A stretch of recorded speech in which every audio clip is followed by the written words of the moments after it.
Sí, estamos ya en esta mesa de diálogo y en nuestra siguiente propuesta de conversación al doctor Milton Luna y al doctor Rodrigo Tenorio.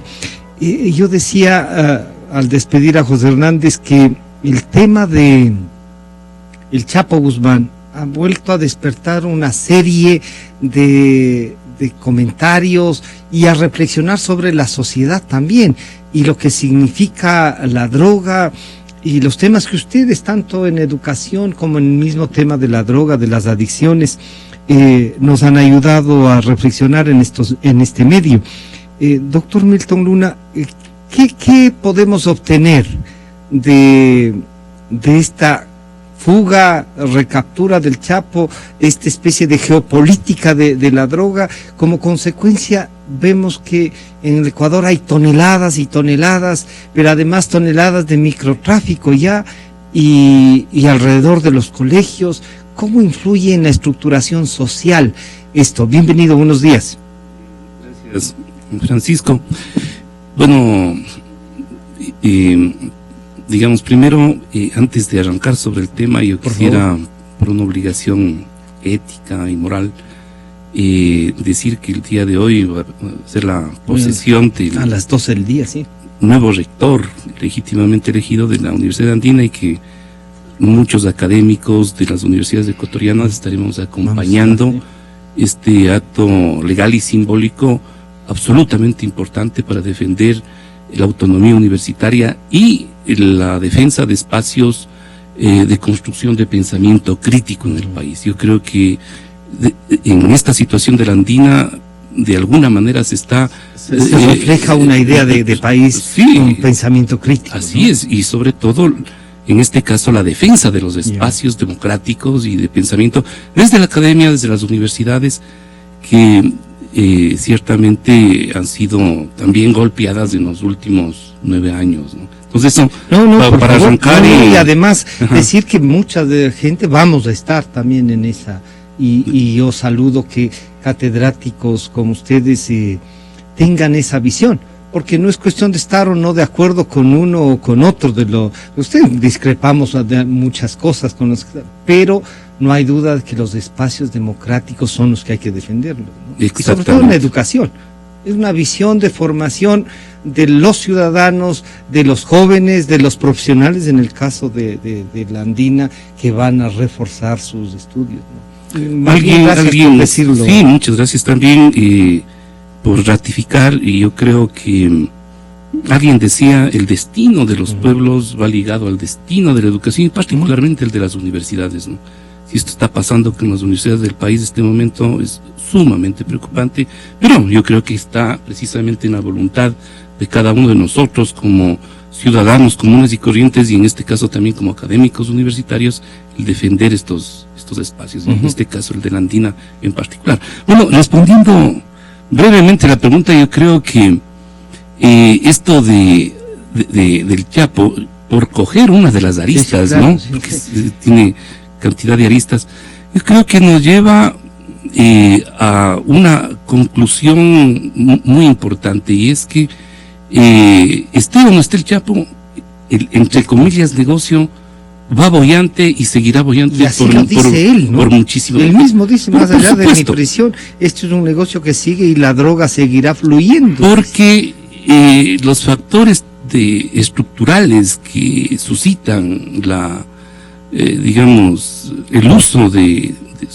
este tipo de sustancias, en la serie estos de procesos de combate, lamentablemente no son tomados en cuenta, o son tomados en cuenta retóricamente, o forman parte de determinado tipo de agendas ya internacionales, como las de algunos presidentes que han liderado esta corriente de entender el tema del consumo como un tema básicamente de salud pública, y obviamente desprendido de eso, la serie de medidas que deberían tomarse.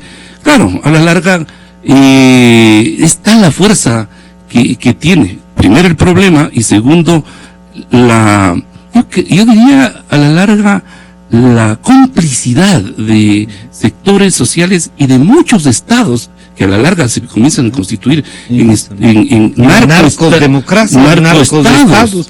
Sí, es la duda, por ejemplo, cuando uno entiende o habla del destino de México, por ejemplo, va por ahí, es decir, una infiltración a todos los niveles del Estado, de la sociedad, del gobierno central, federal, estadual y el Estado federal también están entonces contaminados. Yo creo que es reconocer la magnitud de un grave problema frente al cual al menos gran cantidad de las élites e incluso yo diría la ignorancia y la postura cómoda de muchos sectores de la sociedad civil que no vemos la gravedad del asunto, ¿no? Entonces, por supuesto, todo lo que comienza a implementarse alrededor de esto en términos alternativos es retórica, son parches. Aquí, por ejemplo, ante todos los temas estos de microtráfico, la única salida que se ha ido adoptando es la salida represiva, ¿no? Es decir, ¿cómo comenzamos a llegar con a los estudiantes? Es decir, es que a además revisarles las mochilas, a poner cámaras de televisión en una serie de establecimientos, a construir esta sociedad de control, ¿no? Sociedad y sistema de control sobre los ciudadanos y particularmente sobre los jóvenes, sin construir, en este caso, verdaderas alternativas de tipo educativo, sociales, políticas, porque además es un tema integral, no solo es educativo ni es solo represivo, es decir, es una cantidad de factores y elementos que deberían estar jugando, ¿no? Doctor Tenorio, bienvenido, buenos días. Decíamos, este dolor que a veces causa el consumo, la adicción de alguien en la familia, esta desesperación de millones de hogares en el mundo, se contrasta con esta idea del Chapo Guzmán enamorado de un artista, de una telenovela que nos presentan en América Latina, que puede decir es la salida a la pobreza. Hay una composición social que a veces a lo mejor los propios medios podemos estar ayudando a popularizarla en virtud de priorizar determinada investigación, ¿no? Bienvenido, buenos días. Buenos días, gracias. Por supuesto, mi solidaridad absoluta con la andina, por ahí hemos pasado todos y creo que es el momento de estar también presentes ahí. El tema de las drogas es cada vez más vulgar y menos pensado, menos reflexionado, menos teorizado y nos estamos escandalizando cada vez, buscando el escándalo, buscando la prohibición, las leyes, los reglamentos, las consignas para luchar en contra de las drogas, pero no vamos al problema, es decir, no analizamos qué es el fenómeno de las drogas, porque no es un acto, no es un señor llamado Chapo Guzmán que tiene millones de toneladas de drogas repartiendo al mundo, así como la lluvia de invierno, no, y no vamos al problema en sí mismo, o sea, ¿qué hacen las drogas? ¿Cuál es la presencia social, política, psicológica, económica de las drogas en la comunidad, en la cotidianidad y en el mundo, por supuesto? Y entonces, para no ver realmente el problema, nos vamos al escándalo del Chapo. No lo estoy defendiendo. No. Pero, cogemos al Chapo y ponemos las mil millones de miradas en el Chapo y no vemos cuál es la problemática del país, de los países. Claro. Pero usted cree que hace falta entonces no tomar en cuenta estos actos que por suerte todavía no dejan de escandalizarnos, no solo de generar escándalos, sino también de escandalizar a la sociedad. Pero no es no tomarlos en cuenta, sino no ponerlos en ese nivel de valoración cuando nosotros estamos dejando pasar cosas aquí en el país, ¿no? Como vamos a luchar absolutamente contra el microtráfico para que desaparezca el microtráfico lo antes posible, dijo alguien aquí en esta misma semana. ¿Pero qué es el microtráfico? ¿Quién es el microtraficante? ¿Quién demanda que haya microtraficante en la sociedad? El consumidor, pues. En este caso ya los que ya están iniciados en el consumo, sería. Una cosa. Y otra cosa, ¿qué es el consumo de drogas? ¿Acaso que el consumo de drogas es unívoco? No es unívoco, pues. Decir que Juan usa marihuana, no quiere decir que Juan es un drogadicto, que Juan es un dependiente, que ya está hecho leña, que ya no sirve para estudiar, que no va a seguir el colegio, que no va a llegar a la universidad, que no se va a graduar, que va a ser un pésimo profesional. A ver un ratito. Yo creo que las reflexiones del país deben ir sobre las drogas, ahora que hay un nuevo concepto, llamemos, ¿no?, que es una secretaría, de la presidencia, hacer nuevas reflexiones sobre un fenómeno que está presente y al cual no se le puede luchar con bombas atómicas, sino si no se destruye todo. Pues claro, porque cuando se lanza una bomba así, vamos a deshacer todo microtráfico, no se entiende el problema simplemente. Simplemente se da por entendido lo que hay que entender. Hay que hacer análisis sociológicos, antropológicos, psicológicos de lo que está pasando en la sociedad. 2, no pensar que todo aquel que usa marihuana ya es un adicto, ya está dañado, ya, o sea, a ver, la marihuana se usa desde el príncipe de no sé dónde hasta la última chabola, desde el Vaticano hasta... Por supuesto, hagámonos cargo de esa realidad. La peor estrategia del mundo es negar la problemática, ¿no?, mediante esta actitud de desconocimiento y de guerra. Entonces ya no conocemos qué está pasando. Hemos hecho grandes esfuerzos por realmente conocer lo que acontece en el país, y en los últimos años se han realizado investigaciones socioculturales importantes, importantísimas. Yo creo que el CONCEP, que desapareció, una de las cosas más importantes que hizo fue dedicarse a ciertas investigaciones, a investigaciones socioculturales que nunca se había hecho. Porque tenemos las investigaciones... Para tener una base, ¿no? Para tener una base de los porqués. ¿Cuál es la dinámica del deseo? ¿Cuál es la dinámica de la prohibición? ¿Cómo funciona la prohibición en cada persona y en la sociedad? Muchas veces creemos que porque sacamos un rótulo prohibido hacer, ya basta el rótulo de la prohibición para que la gente se adecue a la prohibición. No, señor. No comerás del fruto de este árbol. Al segundo ya estaba siendo comido. No hay mayor incentivo para desear que la prohibición. La prohibición es como el punto de apoyo del deseo. No deseo sino lo prohibido. De ahí es que sería una reacción psicológica, entonces, lo que usted plantea. Claro, es psicológica, es social, es antropológica, ¿no? O sea que uno podría llegar a pensar que cuando prohíben algo lo que están es promocionando. Pero por supuesto. Doctor Luna, prohibido olvidar. Eso significa que no podemos olvidar, y tampoco es que como nos van a prohibir, hay algunas cosas que sí quisiéramos olvidar.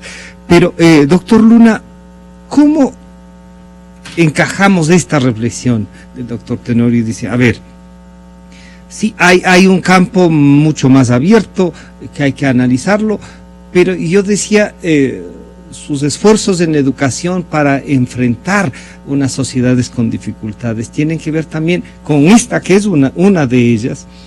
¿Se puede plantear un plan nacional de esto, una propuesta para que los que están pensando también entrar en disputa presidencial, en una alternativa de poder, tengan claras estas visiones y busquen políticas sociales más claras?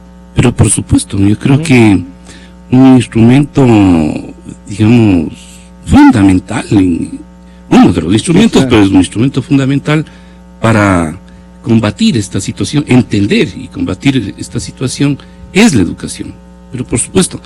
Y yo creo que esto parte básicamente del concepto de educación que queremos, ¿no?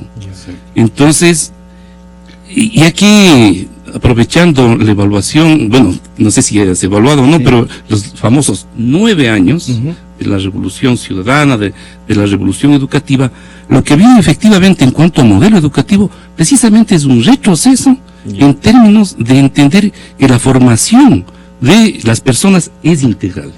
Y a la larga, el modelo que se ha ido consolidando es un modelo que ha mirado y mira absolutamente en términos parciales a ese ser humano para concebirlo finalmente como un engranaje funcional al mercado capitalista, es decir, cómo construyo personas que respondan y además con la suficiente eficacia, ¿no? Exactamente. Si no tiene 18, 19 no entra ya a la universidad. Ya no es candidato siquiera para entrar, peor a que ingrese. Por supuesto. Entonces, si ponemos la carga de la, entre comillas, formación, porque ya no es formación, sino a la larga instrucción, como se llama. A ver, tú tienes que saber matemáticas y lenguaje, que no está mal, está muy bien. Que es indispensable, pero por supuesto. Pero no es todo. Y algo de ciencias, ¿no? Pero no es todo, pues, porque los seres humanos tienen que aprender a relacionarse con otros seres humanos, a ser solidarios, a entender las dificultades, ¿sí? Digamos, hoy aquí tenemos un extraordinario conocedor de estos temas. Hoy se comienza a trabajar, por ejemplo, sobre la inteligencia emocional, como parte sustantiva de la formación de las personas en el sistema educativo.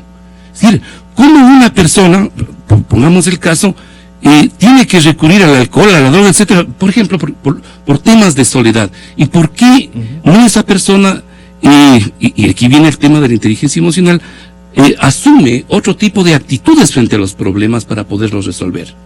Entonces, esto tiene que ser parte sustantiva de un modelo educativo. Esto, estoy diciendo, impensable en los actuales modelos en el actual modelo que se están implementando en el país. Y para ligar con lo que usted señalaba, si esto no relacionamos este concepto de educación con un concepto de país, por supuesto, si los políticos no comienzan a hablar estos temas, comienzan a hablar de cualquier cosa y comienzan a meter precisamente la represión en los colegios, pues, y las cámaras de televisión y todo lo que ha sucedido, es decir, solo la represión. Entonces, no estamos entendiendo nada, como decía el doctor Tenorio. No estamos entendiendo nada y estamos botando la plata, el montón de plata que se ha invertido en educación, seguramente en temas no adecuados, seguramente en infraestructura, seguramente en una cantidad, en cemento. Que es bueno la infraestructura, pero claro, que es bueno eso, pero no es la base. Ya, pero incluso en eso. La formación en una escuela de caña, a veces uno dice, se formó pues en escuela de caña y viene acá, y algunos han llegado hasta ministros, y en este gobierno, y uno piensa y dice, ¿y por qué no se acuerda cómo se formó en esa escuela de caña ahora que es ministro, ¿no? Así es, y además hay una cosa, no es malo invertir en infraestructura, no es malo el cemento, pero ¿qué concepto le pongo al cemento? ¿Cómo construyo? ¿Qué infraestructura tiene que estar ligada, por ejemplo, con un modelo educativo? No es estandarizar. Pongo escuelas del milenio igualitas en todo lado, además con ascensores, ¿no? De 2 pisos, contribuyendo a temas de manejos. Las pantallas touch y con iconos en inglés, y los que están usando hablan quichua y a veces bastante, un poquito mejor español. Coloco la escuela del milenio en una zona rural. Es solamente un ejemplo de la realidad, ¿no? Y le proyecto a través de las pantallas electrónicas o algún proyecto, una afirmación de cómo se siembra. Ese niño, que es de zonas rurales, en su escuela anterior y en su casa sabía que se siembra, no por la pantalla digital, ni por el video que había sembrado ya. Siembra, pues. Es decir, esto es bien importante entender. Una escuela que esté relacionada con el desarrollo de lo experiencial, de lo que está en su entorno. Entonces, definitivamente, el tema de la educación es absolutamente importante, como otros temas que están colocados en la realidad, como la economía, como una cantidad de otros elementos. Y una última cosa antes de que nos deje entonces Milton, quisiera, ¿cómo entender entonces esta parte de la sociedad? Un planteamiento sería, y se lo voy a plantear también al doctor Tenorio, que legalizar las drogas. ¿Qué tipo de drogas? Mujica ya inició un tema con la marihuana en el este de los Estados Unidos, tienen ya pues posiciones en varios de sus estados. Se debería discutir un tema. Yo creo que esto es lo que decíamos, y en eso coincido con el doctor Tenorio, tenemos necesariamente que discutir, y además discutir desde nuestra cultura, porque desde nuestra realidad. Y yo creo que de cualquier manera en los últimos años ha ido ganando ya en el debate internacional. Se han sumado muchos líderes interesantes, ya lejos de sus funciones algunos presidenciales, pero en fin, Mujica yo creo que dentro de sus funciones planteó, sí, hay que mirar este tema desde otros ángulos, desde el ángulo de, por ejemplo, de salud pública, y cómo enfrentar precisamente la legalización o no, y cómo vamos a legalizar esto, porque en el fondo de la situación hay que estar entendiendo que el tema de la droga se ha engarzado con todas las redes y el concepto del capitalismo.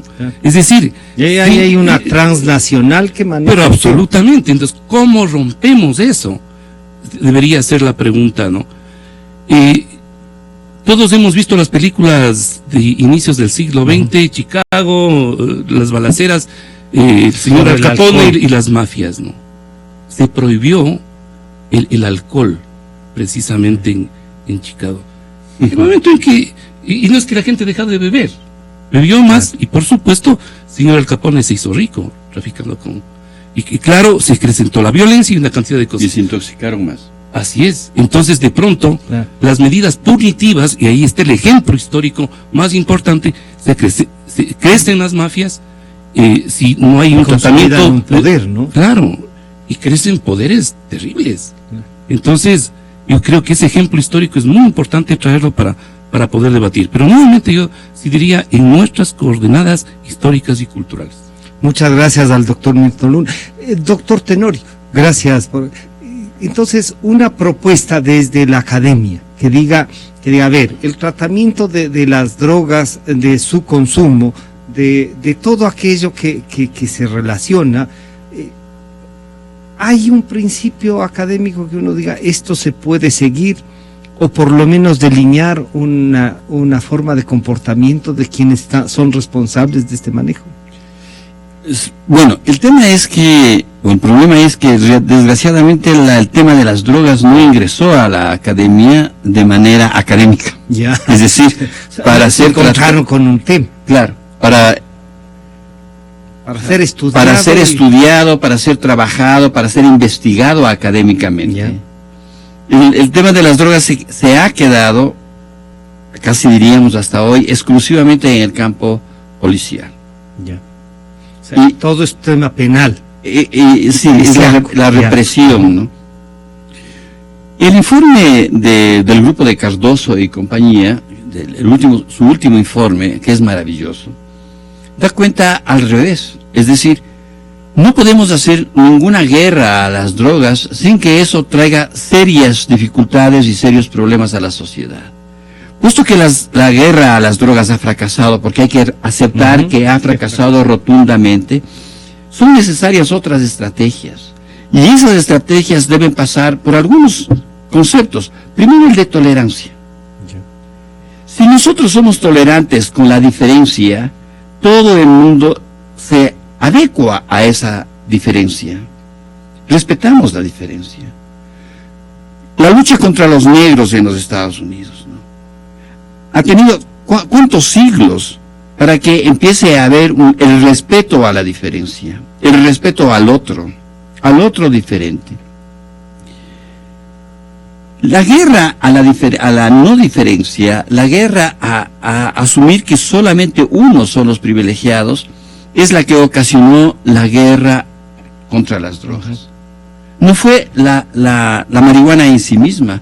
En 1911, cuando comienza la lucha en contra de las drogas, el gobierno de los estados de la Unión Americana había programado cuántos millones de hectáreas se cultivarían de cáñamo para la industria textil, para la industria maderera, para un montón de industrias. Ese era el destino. De hecho, en esa época, Chile era el gran productor de cáñamo. Y su potencial era el cáñamo. De pronto todo eso cambia. Cuando comienza la guerra a las drogas, yo diría que se universaliza el deseo a las drogas. ¿Por qué? Como que invitan y descubren ahí un mundo que estaba, quizá, no sé si oculto, pero que no era tan trascendente. No era trascendente. De hecho, el informe de finales del siglo XIX y comienzos del XX, el informe realizado por los ingleses en el Asia, dio cuenta de que el uso del cannabis no era realmente importante y de que los usos no tenían esa característica malvada que empezó a tener después. Es necesario que nosotros, que aquí en el país, retomemos el asunto, que nos reunamos a trabajar, que no sea de una solamente idea de alguien. Hay una nueva Secretaría de las Drogas. Esta nueva Secretaría podría realmente ser nueva. Es decir, innovar, crear nuevas ideas, nuevas estrategias.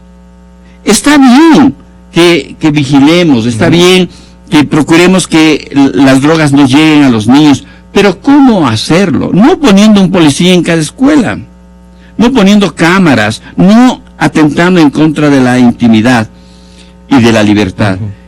Posiblemente buscar una estrategia educativa preventiva.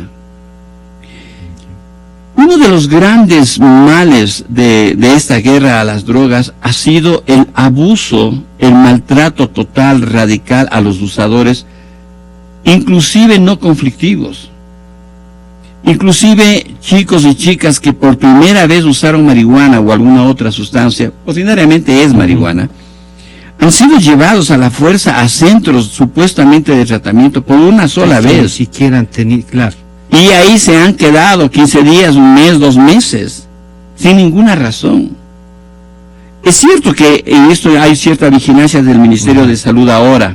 Sí, porque si no encontramos centros de rehabilitación que de rehabilitación no tienen nada. Pero eso es un comienzo, pero luego siguen los mismos centros, o sea, porque no hay una política, claro. No hay una política. Es una especie como cerrar los bares o determinadas cosas, claro. Y luego siguen y siguen. Claro, cerramos los bares, cerramos los prostíbulos, pero al día siguiente están abiertos, o sea, porque el cerramiento, la clausura, no está sostenido teóricamente, está sostenido por el poder, por la autoridad, por la ley. Pero, ¿cómo educamos a los chicos, a los niños de la escuela, a los muchachos? ¿Cómo los educamos en esto? ¿Cómo les concientizamos a que la droga puede convertirse en una cosa dañina para ellos, para la sociedad, pero que el manejo, además, técnico, es necesario, porque no hay duda de que las drogas también se venden en las farmacias. Pero claro, entonces es un mundo sin drogas es una barbaridad, es un sacrilegio, porque va en contra de la humanidad que siempre ha buscado elementos ¿no? Cuando yo trabajé el tema para el CONCEF, un poco la historia de la marihuana, o sea, la marihuana en el Ecuador, yo hice una revisión histórica rápida de lo que había acontecido a lo largo de la historia, y hay textos bíblicos en los que Yahvé pide, que no se queja de que no le han traído aromas y cosas, y entre esos el humo del cannabis. Esto para decir que bajemos el tono. Bajemos el tono de la sociedad en torno a los problemas, estos problemas. Hay problemas muchísimo más graves en el país que hacen muchísimo más daño. Y que pueden ser como consecuencia de, digamos, las drogas pueden llevar, o puede llegarse a las drogas en virtud de no haber enfrentado esos otros problemas. Exactamente. Quitemos arranquemos, señor ministro de Educación, arranque de una vez por todas las cámaras de televisión, quite a los policías de las cercanías de los colegios. No maltrate de esa manera el tema. No estoy hablando de los chicos. Sí, porque algunas personas, en cambio, podrían decir, pero el doctor Tenorio está diciendo que no salgamos a defender a nuestros jóvenes que si están rodeados de comerciantes de drogas, pueden caer en un momento. Yo sigo insistiendo en lo que decíamos al comienzo de esta entrevista. Lo prohibido es lo que más atrae. Cuanto más se prohíbe, más atrae. Es que yo he dicho varias veces en la universidad, salgan, cierren una puerta de cualquier aula, pongan un letrero, prohibido entrar, y vamos a ver cuántos entran. Por lo menos y entran. Bueno, ¿y por qué prohibieron? ¿Por qué pusieron este letrero aquí? Vamos a ver qué hay adentro, pues, ¿no? Y no hay nada. Esa tendencia a lo placentero, a lo gozoso, al bienestar, no se lo puede controlar. Es decir, y si es un mundo complejo el nuestro, en el cual los ofrecimientos de lo placentero y gozoso no cubren, porque nada puede cubrir. Sí. Yo he recordado aquí mismo, en esta misma emisora, la investigación que hizo Colombia hace unos años, Bogotá en concreto, sobre el éxtasis, ¿no? Las noticias eran de que en todas las discotecas de Bogotá era éxtasis y que la gente estaba era totalmente la de moda, sí. Extasiada. Ya, sí. Pues el correspondiente del CONCEF en Bogotá hizo una investigación y tomó 1000 pastillas. Recuperó, compró e hizo los exámenes de laboratorio que eran. De esas 1000, éxtasis propiamente no llegaba al 10%. O sea que además estaban vendiendo falsetas. Cualquier cosa de las más inimaginables, casi todas cafeína, talco puro, algunas sustancias por ahí. Pero también puede haber que alguien, ¿no?, medio perversamente, coloque sustancias sumamente dañinas, ¿no? Claro, que pueden causar muchísimo más daño, ¿no?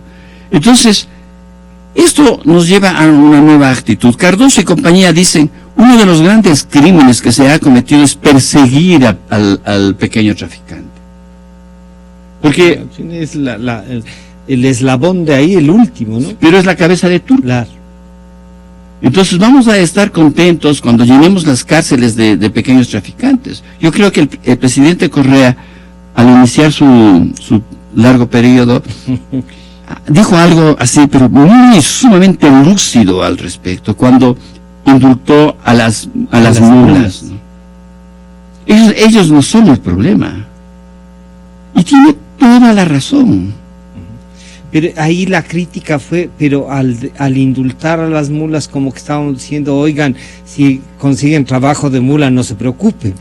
No, porque una nueva reflexión sería cómo sustituimos eso, cómo les damos un trabajo. Claro, con otras estrategias de sobrevivencia. Cuando un país entra en crisis económica, cada sujeto, cada familia busca estrategias de sobrevivencia, y una de las estrategias de sobrevivencia es vender droga. Sí, eso es lo que le va a producir la comida en la casa. Claro, estrategia de sobrevivencia no es un maldito perverso que está ahí vendiendo, sino porque así con eso va a ganar $5 o $7 para llevar pan a la casa, ¿no?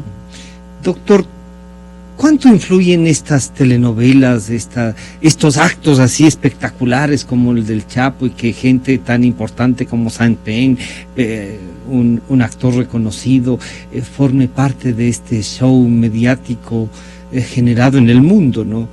¿Importan, presionan al consumo, presionan, no? No, o sea, no, ni fu ni fa casi, ¿no? ¿Sí? Sí, porque realmente eso es parte del show, ¿verdad? O sea, que esté ahí.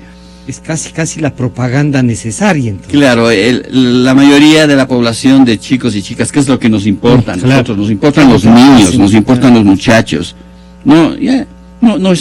No están para ver esas cosas, ¿no? Entonces, hay un segmento de la población que ve programas de televisión. Los muchachos chicos de los colegios no están sentados frente al televisor viendo las noticias. Ellos ven otras cosas. Y ellos tienen otra información en su celular o en su laptop o en su palm. O sea, allá tenemos que ir. Pensar que eso escandaliza al mundo de los chicos, no, ni saben, ni les interesa, o no les dan ningún valor de significación. Creo que el país, las nuevas autoridades del nuevo CONCEF, no tienen un reto muy grande, porque es preciso no destruir lo que se hizo, pero sí innovar, innovar realmente con nuevas ideas, con creatividad sería. Con mucha creatividad, para no repetir modelos, ¿no?, que se vienen haciendo. Esto de los organismos internacionales sobre la droga, ¿no? Todos haciendo lo mismo. Eso fue lo que más le molestó a Mujica. Él estaba obligado a hacer lo que le habían mandado a hacer los organismos internacionales. Y él dijo, no, pues a ver un ratito. No, no es mi forma de enfrentar el problema. Claro, probemos otra cosa. Probemos algo nuevo. Y ese algo nuevo, bueno, vamos a ver qué pasa, ¿no? El gobierno más perseguidor a las drogas ha sido los Estados Unidos. Fue el que inauguró la guerra a las drogas.